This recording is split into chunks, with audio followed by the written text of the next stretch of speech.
안녕하세요. 이변은 있다 이동현 변호사입니다. 오늘은 쌍폭, 쌍방 학교폭력 대응은 이라는 주제로 좀 설명을 드리고자 합니다. 제가 이제 오늘의 주제를 선택하게 된 이유는 이 쌍폭, 쌍방 학교폭력으로 신고를 당했다면서 저한테 문의를 하시거나 이제 상담을 요청하시는 분들이 많은데 그거에 대해서 간략하게나마 답변을 드리고자 오늘의 주제를 선택해 보았습니다. 들어가기 앞서 우선 학교폭력의 개념을 좀 보게 되면 학교폭력은 학교 내외에서 학생을 대상으로 발생한 상해, 폭행, 감금, 협박, 약취유해, 명예훼손, 모욕, 공갈, 강요, 강제적 심부름 및 성폭력, 따돌림, 사이버 따돌림, 정보통신망을 이용한 음란폭력 정보 등에 의하여 피해 학생에게 신체, 정신 또는 재산상 피해를 수반하는 행위를 말합니다. 이 학교폭력의 개념을 정확하게 아셔야지 쌍폭을 어떻게 대응하는지가 나오기 때문에 이 학교폭력의 개념 설명드리는 부분이니까 잘 알아두셨으면 좋겠습니다.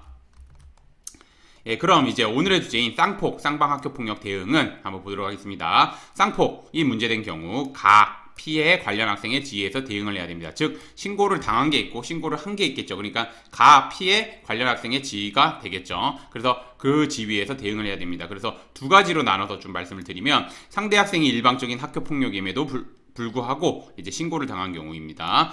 그러면 그거는 어떻게 대응해야 되냐? 상대 학생으로부터 일방적인 학교폭력을 당했음에도 불구하고 상대 학생에게 자신에게 유리하게 할 목적으로 허위로 학교폭력을 당했다면서 신고를 하는 경우가 있습니다. 실제 있는데 이때 주변 학생들의 진술, 그 다음에 CCTV 영상, 그 다음에 상대 학생과 주고받은 메시지 내용 등 객관적인 자료를 바탕으로 상대 학생의 학교폭력으로 인해 신체, 정신, 재산상 피해를 입게 되었으며 상대 학생의 악의적인 쌍폭 신고로 인해 2, 3차 피해를 받고 있다는 거 정확하게 어필을 해야 됩니다. 그래서 상대 학생에게 엄중한 조치를 내려달라고 법률적인 관점에서 합리적으로 주장을 해야 됩니다. 그리고 여기에 더불어서 본인이 신고당한 거는 증거가 없고 증거가 없을 뿐만 아니라 주변 학생들이 물어봐도 그런 일을 한 적이 없다, 그런 행위를 한 적이 없다 이렇게 주장을 하면서 학교폭력에 해당하지 않음 아니면 조치사항 없음 이런 조치를 받도록 대응을 해야 됩니다.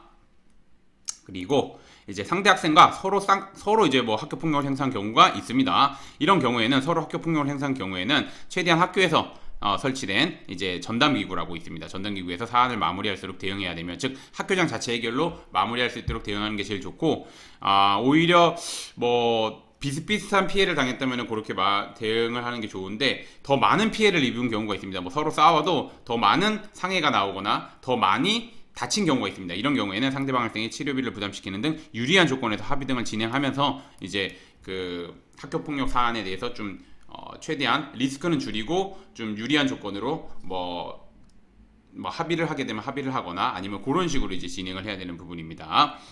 그리고 계속해서 보게 되면 근데 이제 서로 원만하게 해결되면 되는데 서로 원만하게 해결되지 않는 경우가 있습니다. 그런 경우에는 학교폭력대책심의회 그래서 이제 회부가 된 경우에는 더 많은 피해를 입었다면 그 부분을 중점적으로 주장하는 한편 상대 학생의 학교폭력을 견디다 못해 이제 대응하게 됐다는 거, 그 다음에 상대 학생에게 학교폭력을 행사한 것에 대해서 반성하고 있는 거, 그 다음에 상대 학생과 사안을 원만하게 하려고 하였으나 상대 학생의 거절로 결국 원만하게 해결하지 못하게 되었다는 점, 이런 거를 적극적으로 주장해야 되며, 더 많은 피해를 준 경우 있습니다. 더 많이 때리거나 그런 경우 있습니다. 더 많은 피해를 주었다면 진심으로 반성하면서 상대 학생에게 여러 차례 사과의 마음을 전달하였으며, 그 다음에 상대 학생과 서로 사과하고 사안을 마무리하려고 했으나 상대 학생의 지나친 요구로 결국 원만하게 해결하지 못했다.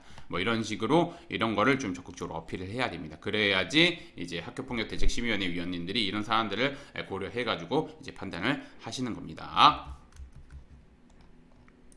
그럼 이제 오늘의 주제를 좀 정리를 하자면, 쌍폭으로 신고를 당한 경우 자칫 잘못 대응하였다가 억울하게 조치를 받거나, 내가 상대편 학생한테 학교폭력 행사한 사실이 없는데 학교폭력으로 조치를 받거나, 엄중한 조치, 내가 한 행위에 비해서 엄중한 조치가 나오는 경우도 있습니다. 그래서 쌍폭으로 문제된 경우에는 이게 초기 대응이 좀 중요한데, 그러니까 이게 감정 싸움으로 되면 안 됩니다. 이거 이성적으로 판단하셔야 되고, 잘못한 부분이 있으면 당연히 사죄드리고 원만하게 해결하려고 하고, 그 다음에 이제 더 피해를 받았거나 아니면 이제 악의적으로 신고를 당했다면 그거에 대한 또 맞춰서 대응을 해야 됩니다. 근데 이건 초기 대응이 굉장히 중요하기 때문에, 초기 대응이 중요하고 그 다음에 자료도 준비해야 되고 법률적으로 주장해야 되는 부분도 있기 때문에 변호사님 도움 받아서 진행할 필요가 있고, 변호사님 도움 받을 때 학교폭력 관련해 가지고 제가 항상 말씀드립니다.